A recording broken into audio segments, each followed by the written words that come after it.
All right there, ART104. Lovely to have you. Thank you for watching this video. This is a quick demonstration of just some of the concepts that I think people have been asking about in the last couple of weeks. What I wanted to do was just make some videos in response to those questions, just so that we can get those answered as clearly and as demonstrably as possible. So I'm recording this from home, so you might hear some random noises now again from other people in the household or devices that are beeping, so apologies for that.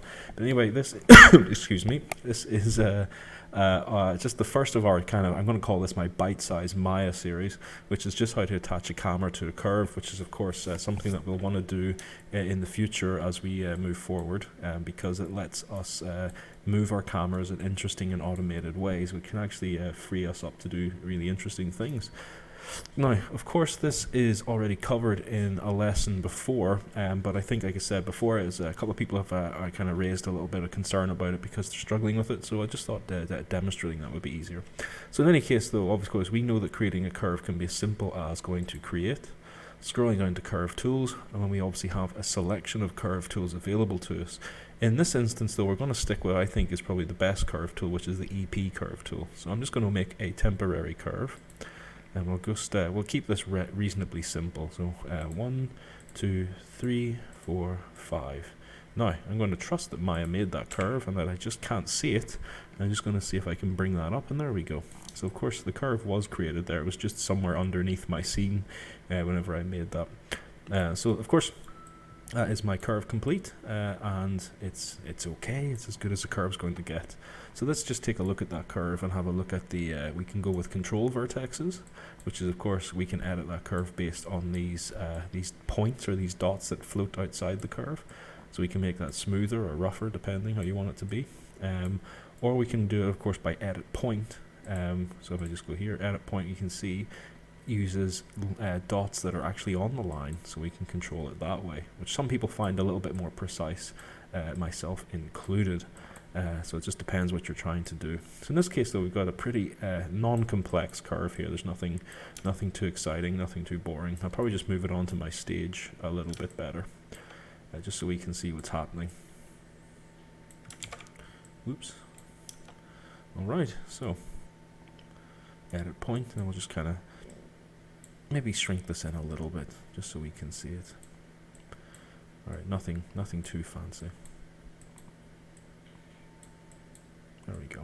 So, rather boring looking curve. Moves a little bit up, moves a little bit down.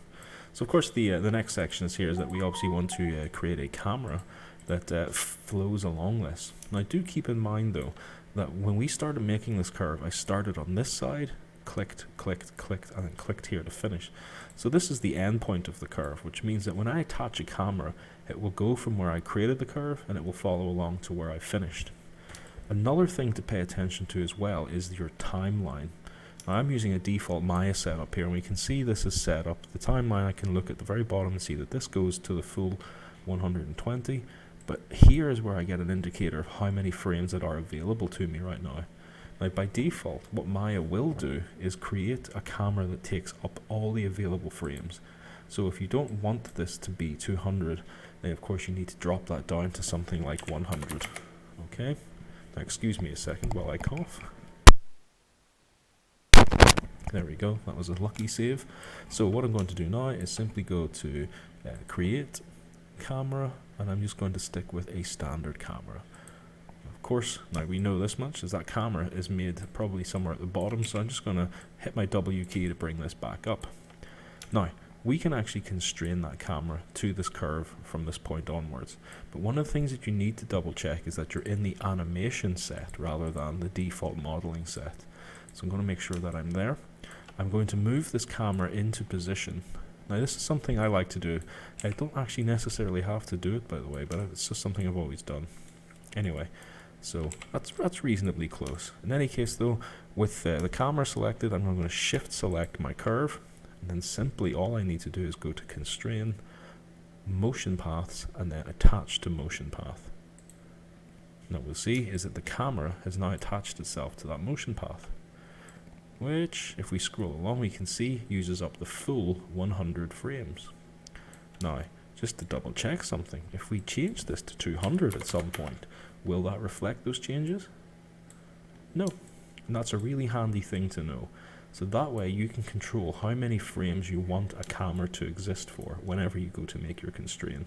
Here we can see that this is still set to 100, and if I scrub along here, by the time I get to 100, my camera has reached its destination and will not continue any further in that timeline, which is great news. However, we do have a problem, and this is only something we can resolve using our attribute editor, which is Control A, if you have forgotten that. That problem is this. What if we didn't want the camera to look that direction? We can see here that the camera is looking in towards that text I've created. But I actually may have wanted that camera to look along this line, or perhaps backwards. And so here, this is where we need to kind of address some of the attributes that have been assigned to this. So with my camera selected, I can look inside the attribute editor to this motion path tab, and there are a few options available to me. Now, we can safely ignore the world type vector for now. So ignore this sort of nonsense over here. The really interesting part is actually the inverse up, the inverse front. These let us control how our camera looks along that curve. If I click inverse up, we can see it turns the camera upside down. If I hit inverse front, it turns it back to front. But that still isn't helping me. But those may be very useful in the coming days. However, what I do see is that the front axis has been constrained to the X direction. Okay, so maybe this is where I can change things. Let's try Z. There we go. So now it's definitely looking along my curve. However, it's in the wrong direction. And of course, we learned just before that if we use the inverse front, then we get a result. So depending on the way you're making your cameras, because you're making cameras that come from different angles, you will need to play around with the front axis, maybe the up axis, and of course the inverse front and up. So these are ways to correct the direction of your camera depending on the constraint that you've made. In this case though, what we can see here is that we have had to set the front axis to Z, and I've had to inverse the front so that it doesn't look backwards. And here we can see that in this, the camera is going along just fine. How does that look in reality? Let's check. So we'll go to panels. We'll go to some sort of panel layout. Now, excuse me, my eyesight is being terrible. So we'll go to two panels side by side, if it still exists. This is where I always forget where things are whenever I need to find them. Hypergraph panel layouts. There we go, layouts. So we'll just go for two panes side by side, and of course I'll change this layout here to look through the camera I've just made. So panels, perspective, and of course that is camera 1 in this case. And if I scroll along, we can see that our camera is now heading along that just nicely, which is great news. The only thing that we need to worry about now is, of course, is, how do we manipulate that camera in future? The good news is that you can continue to actually edit the points here, and it will affect how that camera works in future. So you can create a curve and continue to edit it afterwards, and the camera will respond in kind. We can see here it still goes up, whoa, which is great news. All right. So, in any case, though, let's try a constraint to a different type of camera. Okay. So I'm just going to delete this curve. Let's delete that, and we'll delete this camera as well, and we'll make a brand new curve, which is we'll try a camera and aim this time. So let's create. Let's say we wanted to look at something. So I'm going to make a cylinder somewhere in the center. There we go. A handsome looking cylinder. And then we'll also go to create. I will create a curve, and we'll go with EP curve tool, and I'll just make something very basic. 1, 2, 3, 4, 5. And I'll hit W to bring that back up. And there we go. Nothing fancy. Let's just do some edits using edit point. We'll bring that back in. Maybe move that a little bit further. Kind of like that weird oval shape it's using, so I might stick to that. Maybe even pull this out further so we get that kind of swooping camera effect. It's not that attractive, but it'll do. Yeah, that's fine. So maybe give it some height. There we go. Now let's say we then go and make our camera and aim. And this is where things can get a little bit more complex. So let's go. We want a camera that travels along this curve, but it also maintains its ability to stare at this object. And that's where we go with creating a, I suppose one thing we do need to double check first of all actually is go to Windows.